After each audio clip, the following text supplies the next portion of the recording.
So, I got a free code for this game, and then I went and bought the deluxe edition anyway. I don't know why. There's Ain't that always the case? at the moment there's no deluxe edition upgrade, and I was impatient and I had a credit card. I'm stupid. In any case, this is Dead or Alive 6, and for this impressions video, I'm just gonna play a few matches in online. I figured I'd do something fancy and show off the story mode, which I'm still doing, and the arcade mode and the quest mode, but then I realized that would make the video way too goddamn long, so yeah, let's just go with it. In any case, Dead or Alive 6 is what can I say? It's hard to say whether or not I really like this game. Like, in the context of the Dead or Alive series. I love Dead or Alive, but I guess I need more time to let this one simmer, because I'm not sure how I feel about the new gameplay mechanic versus the old one, and even though What is the new gameplay mechanic? oh, it's the way they handle the super attacks. They have something called oh, what's the meter called? I forget what the meter's called. In any case, there are burst blows, and then you hit the special button to do a chain of attacks that goes into a weaker version of the same thing. And then there's a special kind of hold which I haven't mastered yet, so I have no. I've only had like a couple days to practice, and most of those days were work. So unfortunately, I am still every bit a scrub, and I have no idea what I'm doing with Honoka. I'm just mashing buttons here. But yeah, Dead or Alive. I really like Dead or Alive in the sense that it's technical, but it's not too technical for me. You know what I mean? It's fluid enough that you can play it casually and still have fun, but there's enough room for technical skill there that you're not exactly going to be unrewarded if you take the time to master it. You know what I'm saying? Yeah, it's not like I, the super steep mountain to get really masterful at it or something. yeah, it's closer to Soul Calibur than Tekken if you need a point of reference, but obviously not as much of a weapons game going on here. Even Ryu Hayabusa just keeps his sword on his back for some reason, even when the fights aren't happening under tournament rules in the story. I guess he was just feeling, like Sportsman-like that day. Yeah. Give the enemy a fair chance. Don't bother taking out your sword. There's even a story scene where he spares Nyotengo's life for no apparent reason. I mean, I guess he has no reason to kill her. She was just screwing with him, but in any case, yeah. The story mode, though, it feels a bit scattershot and anemic compared to the one in 5, and I swear to God, 5 had actual lip syncing that worked with the English voice acting, although I might be misremembering that. That's not a huge issue for this type of game for me. It's not a huge issue, but, I'd like them to at least have done it as well as 5. 5 was structured in a way where you focused on one character at a time as you went through the story, so it was rock stupid whenever the ninjas got involved with the main plot and all, but, it provided a lot of cool character moments, and it was actually really endearing, and there's still a fair bit of that here. Like, there's some chemistry going on between the new character Diego and returning Mila, and that's nice. It's all very entertaining, but it's a one and done story mode. You go into the story mode, you play exactly one round, or however many rounds it takes for you to KO your opponent, in my case, and then you're done with the story scene, and it's probably the work of a couple hours. Yeah, it's basically the same deal as in DOA 5. Nothing special there. I just wanted to show that one particular scene because I thought it was fun that they actually did something with the stage hazards in a cutscene. I don't like Hinoka though. Just saying. In any case, Who do you tend to play as, though? I tend to play as Hitomi here, and also Mila as my second main because I'm an MMA fan. But I'm not. I used to be decent as Mila, but I couldn't get good as her again in time for this video. So I'm playing as Karate Girl here, and she's fun. I tend to gravitate toward fighting game characters that are actually, using martial arts rather than the crazy ones like Robot Girl from Tekken or the ninjas in this one. I really hate fighting against the ninjas, though. You know what? Hayate and Hayabusa aren't bad. Like, they're not completely crazy. It's Kasumi and Ayane that get all fliptastic on you, and it's really hard to read. But yeah, we're starting off with a mirror match, and I almost didn't include this fight, even though I won, because it's that kind of jerk. This guy, I posted about this guy on Twitter. He the first fight online while I'm recording, and the guy goes and disconnects when I beat him. Oh, he rage quits? Yeah, this is a fucking bastard. You heard it here first, folks. Lethal Ninja X is a cheating bastard. In any case, yeah. I mean, he's obviously not very good at the game because he starts doing what I do when I panic, which is defaulting to mid-punches, and that makes you really predictable. Well, I don't default to mid-punches so much as I default to the mid-punch block, which is this, which is an excellent segue because one of the gimmicks of Dead or Alive that makes it different than the other 3D fighters out there is the hold system, where you have 4 different holds that you can use against different kind of attacks. So if you can read your opponent, you can either block their opening volley, or you can even interrupt a ground combo. If you're being juggled, you're still just as helpless as in any other game, but you can pull off a hold and throw them or cause them to stumble. Different characters have different holds for different situations. I very much, at this point in time, fighting games are obscenely offense focused, to the detriment of playing defensively, so I can definitely appreciate them having some kind of option where if you know what's coming or you can read appropriately, you can use that to your advantage instead of just, oh, I need to block this string for 20 seconds and then hope I don't get poked once and suddenly my health bar is gone. Yeah, and it also punishes your opponent for being too predictable in the long haul. You'll see later on in this video that I play three full matches against the same opponent online with the rematch option, and I get like gradually better at fighting them as I go because they're not quite mixing things up well enough. And as I got used to their attacks, I started grabbing them with more holds and ducking out of the way of certain attacks and retaliating. And it's that kind of fighting game where you really get rewarded for reading your opponent and playing mind games even. So I don't really think, Dead or Alive kind of gets a bad rap, and for certain reasons, yes. For certain reasons, yeah. For the volleyball spin-off, mostly, because that's where 90% of the cheesecake stuff comes from, is the volleyball games. The funny thing is that they're apparently actually pretty good volleyball games too. So, but that's not what people buy them for. And I've been saying for a while, ever since I got into DOA 5 back on the PS3, that Dead or Alive deserves more credit than that. If I were to compare it to anything, I would actually compare it to Mortal Kombat, where, a lot of the attraction of Mortal Kombat, at least if you talk to people, seems to come from the gratuitous violence and gore, but, it's still a pretty damn good fighting game in its way. Yeah. I prefer the newer ones to the older ones, but that's more because the older ones were a bit stiff. You know what I'm saying? Yeah.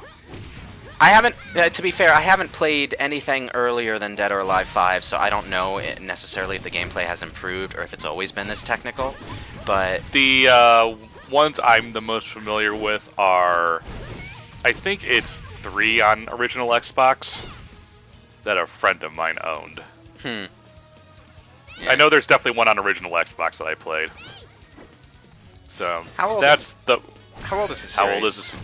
I'd have to look it up. Let me check. So while you talk about this character, Ayane. Ayane, yeah, she's... spoiler alert, I lose this match, and the match after it. Ayane is one of the ninjas. If you played Ninja Gaiden, you probably recognize her from the Sigma games, at the very least, where she's a playable character in those, I think. Or at least Sigma 2. There's a lot of... There's a lot of crossover between Ninja Gaiden and Dead or Alive. Yeah, Koei Tecmo and all that. Yeah. Dead or Alive 1 came out in 1996. 1996. What system? Yeah. Arcade. Oh, just arcade? Arcade only. Okay. Yeah, that makes sense. 1996 arcades were way above what you were doing on consoles back then. Yeah. I wouldn't be surprised if I went more in-depth and it said, oh, there's like a Saturn and PS1 version at some point, but yeah. Maybe. So it was probably 3 then on Xbox, 3 or 4. Yeah, probably. I know Dead or Alive 2 is probably on one of those systems. I've seen screenshots anyway. It looks like an Xbox game. Oh, that's what I get for trying to taunt. Frickin' kick in the face. I'm still trying to find my distance with Hitomi again.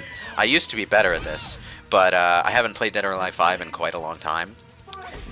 And it's all you got to get back on the horse after a while. Yeah. Yeah, and I haven't played it seriously since the PlayStation 3 version, where I actually platinumed the PlayStation 3 version, which is not a huge accomplishment.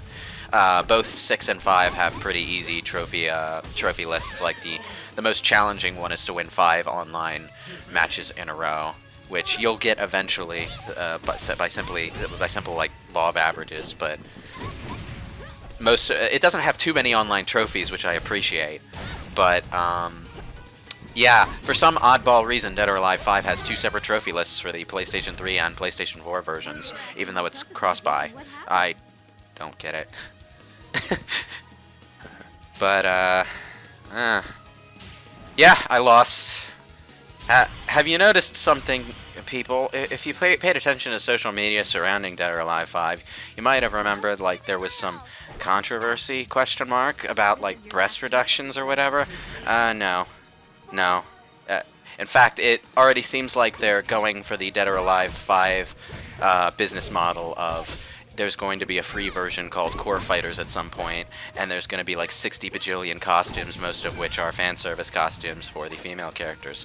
Like, well, I guess if you play as one of the male characters, you're lucky because you won't be spending as much money? Question mark. They don't even have as many costumes in the main game as the girls do. It's kind of like, yeah, Team Ninja still knows who they're getting most of their money from, but they still want that esports cred, you know. Like they tried the I'm a Fighter advertising campaign back with DOA 5 when that first came out, and it didn't work out, partly because they released in the same month as Tekken Tag Tournament 2. Why? But you know what? That probably was Namco's move that screwed them over. I don't know. I'll have to look that up sometime, just out of curiosity. But yeah, Dead or Alive 5 didn't do so well early on, but they seem to have had quite a bit of success with the Core Fighters model. So how that works is there's a free version in which the Core Fighters, which are the ninjas, are free, and there's like it's Killer Instinct basically. There's a rotation of free characters going on, so you can try them out and see which ones you like, and then buy characters individually at like the price of a sandwich. Hey, I managed to knock Ayane out. How about that? Huzzah! I always feel so good when I manage to at least get one round on an opponent that's been kicking my ass. You know. And I'm terrible at fighting Ayane and Kasumi. And Honoka, but that's more because she's a mimic character who uses moves from like everyone's styles, and that makes her difficult to predict. It's like I can usually get a handle on a character who has one style because there's one thing they're good at, but then Honoka is going from karate to wrestling to the drunken fist, and I'm like, stop, please. And now she's breakdance kicking of all things. I have no idea how to read her. It's probably not impossible, but, you know, people have been playing as Honoka since she came out in DOA 5, too. That's an amusing thing. There's, like, a bunch of story-significant, quote-unquote, new characters in this game, but only 2 of them are actually new, because the others were brought into the roster of DOA 5 a while ago. They just didn't have story significance at all until this game. Like, now we know Marie Rose is, like, Helena's battle maid or something. Her first scene is her, like, mopping the Dead or Alive arena. I actually kind of like that. Like, I didn't give a shit about Marie Rose before this, but, yeah, I kind of like her now. She's fun. More fun than Honoka, anyway. Honoka's got one joke, and that's all. And that's how she likes to have cows on her outfit. Little adorable cartoon cows. It's like, we get it. Breasts, milk. Yeah, udders. Ha ha. I don't find it amusing at all. And her voice actor. Fighting games always has a weird eclectic cast, considering they need to try to appeal to everyone in some way with different characters. Yeah. It's just, you know, I guess the thing I don't like about Hinoka is that she doesn't really have much of a design identity, which I guess is fitting, question mark, since she's a mimic character, but, like, she's generically cute, and her design is a bust-to-hip ratio gone haywire, and that's pretty much all I can think of. So who's your favorite character design-wise? Mila. She's really cool. I like Mila. Out of the male cast, I'd probably say Rig. Rig is pretty cool. And they do some fairly interesting stuff with him story-wise in this one. I also like Diego, although I don't necessarily like playing as him, but I find him to be a cool character. I might warm up to his gameplay style later on, I don't know. Dude, this is a very cramped arena. It's not as cramped as you think. It's just divided in the middle by explosive barrels. That's another excellent segue into something that Dead or Alive 5 does pretty well. Oh, it's narrow, but it's long. This is on a ship. That's right. This is on a pirate ship. So this is Dead or Alive 6. Yeah, well, Dead or Alive 6, Dead or Alive 5, doesn't really matter which one you're talking about because it's the same.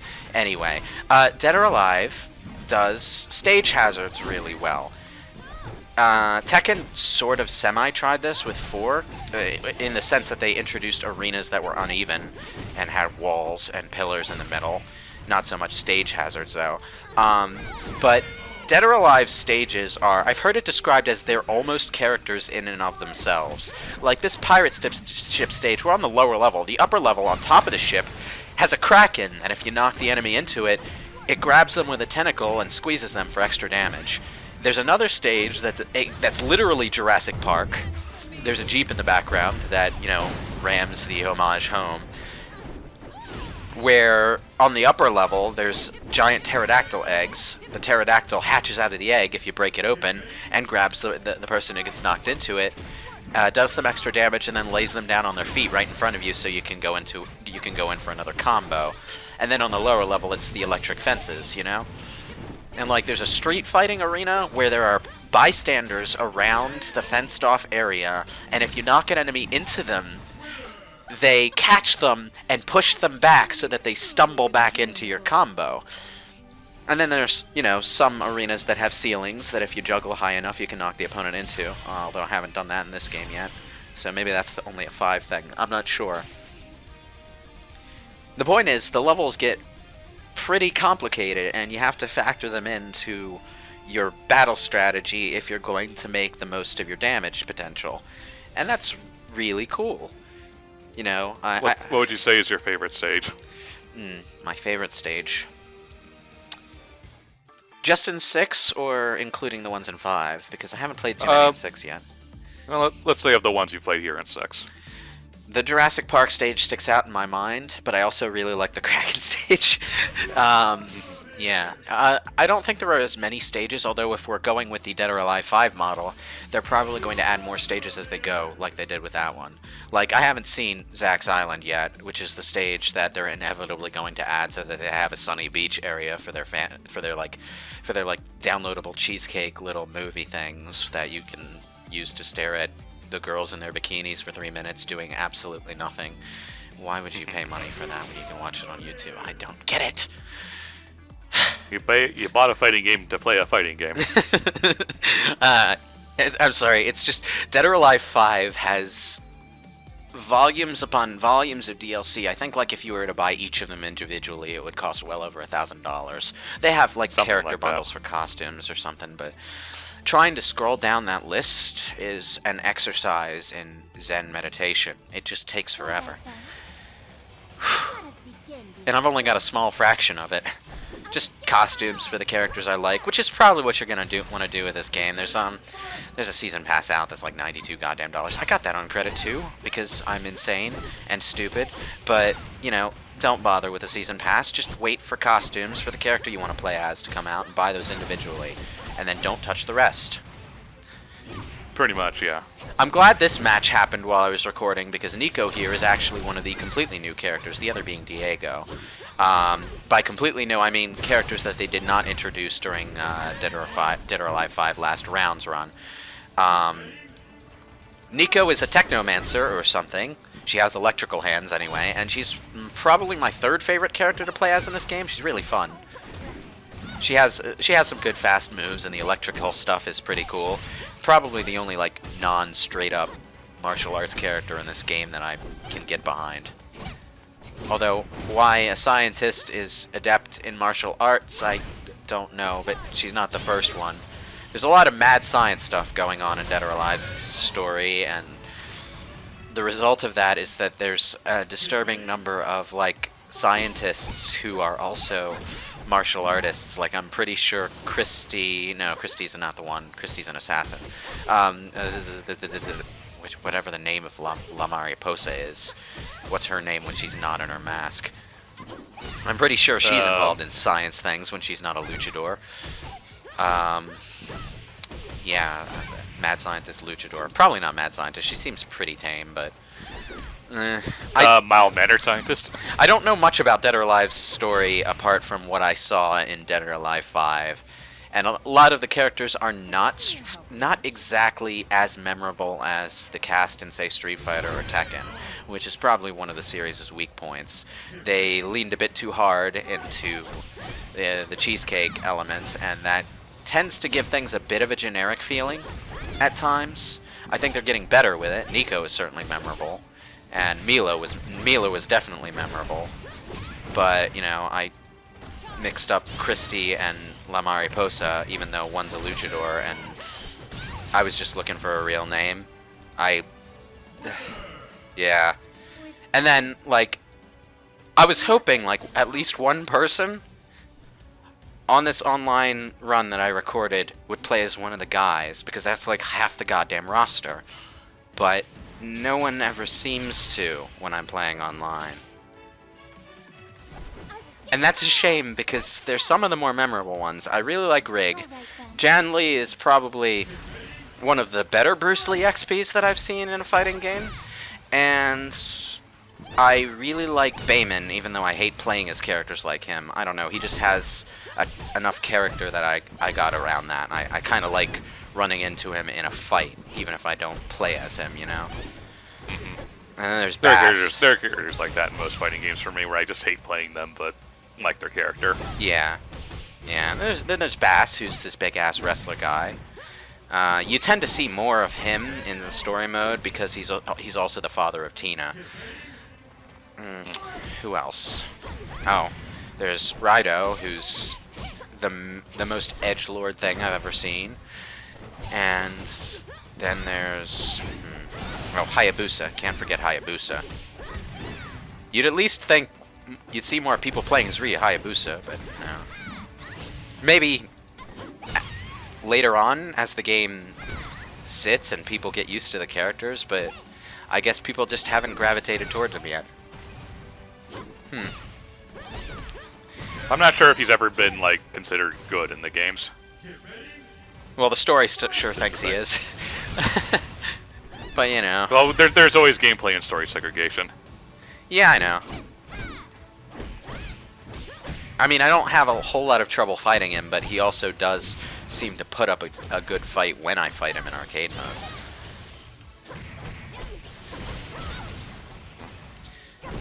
Ooh. I think that was the special hold, but I'm not sure. Possibly. Oh no, the meter's still full. It wasn't. Now, I actually started to... For some reason, fighting this character just clicked for me here, and I started to win more rounds. I did that on purpose, by the way. It's something that I managed to do in an online round while I was practicing, where I used the burst blow, the special attack, and whiffed it on purpose to draw them in, and then used the charge-up pullback punch to deal a bunch of damage at once. Although, in this case, I actually managed to bait them into a hold, which I wish I would say was on purpose. That part wasn't on purpose. I meant to punch, but I wound up catching her in a hold. Anyway, hey, if it works. That counter-strike really does a lot of damage. Here's the thing. The counter-strike can't be abused, and I tend to panic and spam it a lot, which is a bad idea, because while you're attempting a hold, I should say, you will take a whole bunch of extra damage if the opponent catches you in a throw. So yeah, be careful about when you hold. Sometimes it really is just, there we go. Sometimes it really is just safer to block, and you can block by holding down the hold button without a direction held down. Yeah, without a directional input. Yeah. All right then.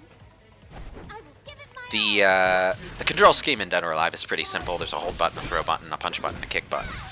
And, you know, you do different moves based on what direction you're pressing. I've heard someone, oddly, describe it as a Tekken clone, and I really don't. It's not even remotely close. It's not even remotely close, yeah. Actually... I mean, visually I can see why people would think that, because when you're just watching it, it looks kind of similar. Playing it is a completely different beast. Yeah, it's, you know, control-wise, mechanics-wise, there's a bit more noticeable difference, I find, between 3D fighters than 2D fighters. And that's not to say all 2D fighters are Street Fighter clones, but they have a very similar framework going on. Whereas when you compare Tekken to Virtua Fighter to Soul Calibur to Dead or Alive, you get quite a few variations in how you approach combat. You know what I'm saying? Yeah, so you're more of a 3D fighter guy than a 2D one. Yeah, yeah. It's not that I guess it's not that I don't like 2D fighters. I just prefer the generally fluid animations you see in 3D fighters. It helps me get into it, you know? And that's a superficial as hell reason to prefer one over the other. But, Well, no, we've gotten to the point where a lot of the animations are really good, because in these games, that's like most of your workforce going into it, is the characters, their movement, how they interact with other characters. Yep. And things like that, compared to, say, you know, like an adventure game. How is Boom! fighting? There's that move I was talking Wanna about. do it again? Oh, yeah. I managed a clean sweep on the last round. What a tiebreaker, huh? Almost makes up for the fact that I lost most of the fights I showed in this video. No, you did pretty good. You did better than I would have. Yeah, but you know, that's part of why I like Dead or Alive. It's a fun fighting game whether you're skilled or not. You know what I'm saying? You know, there are undoubtedly still going to be fighting game fans who prefer the more balls-to-the-wall technical fighting experience that is Tekken, but, you know, I like those more middle ground fighters myself, and I think if you've ever had a problem getting into a 3D fighter, Dead or Alive is one that you should try out. Soul Calibur is another good option too, and that just came out recently, Soul Calibur 6. So, you know, either one, but I stress at this point, before I end this video, that Dead or Alive 6 is not a complete game. There are features that are missing. You might have noticed when I picked online that there's only ranked match available. I'm pretty sure that player match is going to be added later. I've heard tell that patch updates are going to add in additional features. It's still a better look on the game when it starts, that it's got a complete setup of single-player features and a decent-sized roster, and, you know, a set of unlockable costumes, even though the unlock system is frickin' terrible in this game. But but that's only compared to something like Street Fighter 5.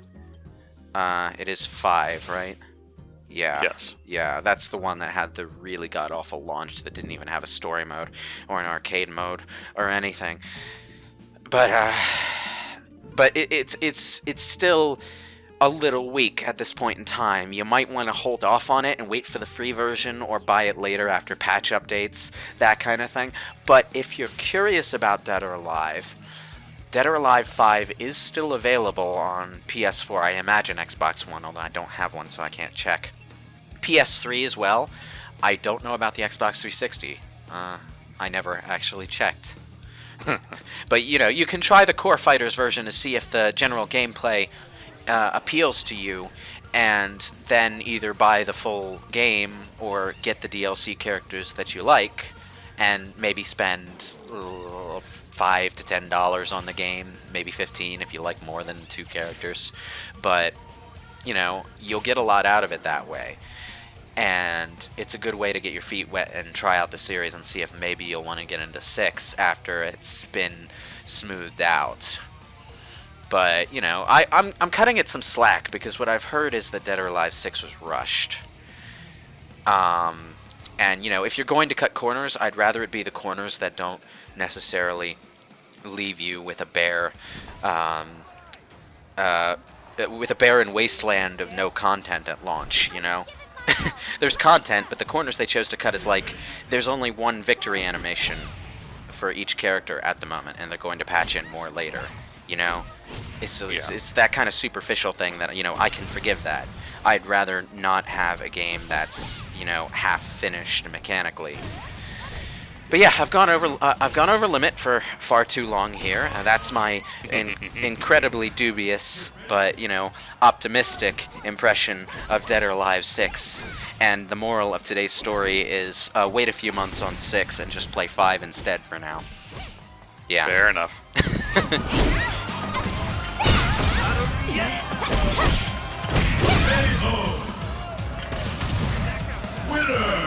How is my fighting? Want to do it again?